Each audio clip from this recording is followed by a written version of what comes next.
नमस्कार, माझं नाव पुनीत पांडुरंग गायकवाड. मी राहणार बेटा, तालुका खानापूर, जिल्हा सांगली. माझं काम असं आहे की कॉम्प्युटरवर असतं दिवसभर. त्याच्या रिलेटेड सगळं काम असतं कॉम्प्युटरवरच. व दृष्टी मला जेव्हा नजर कमजोर वाटायला लागली त्या टायमाला मी बेटा येथे नंदादीप हॉस्पिटल शाखेत तिथं व्हिजिट केली. तर तिथं मला असं कळालं की मोतीबिंदू दोन्ही डोळ्याला झालेला आहे.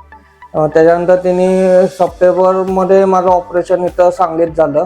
सौरभ सरांकडनं दोन्ही डोळ्याचे 4 दिवसाचा गॅप ठेवून दोन्ही डोळ्याचे एकदम ऑपरेशन झालेले आहे. त्यानंतर माझी दृष्टी इतकी क्लिअर झाली आहे की मला नंबर तर नाहीच आहे, डोळ्याचा 0 नंबर आहे. क्लिअर दिसायला लागले आता, त्यामुळे कुठलाच काय प्रॉब्लेम येत नाही. त्यामुळे मी सरांनी थँकफुली सरांचे हे आभार मानतो की त्यांनी म्हणजे ट्रीटमेंट प्रॉपरली व्यवस्थित झाली.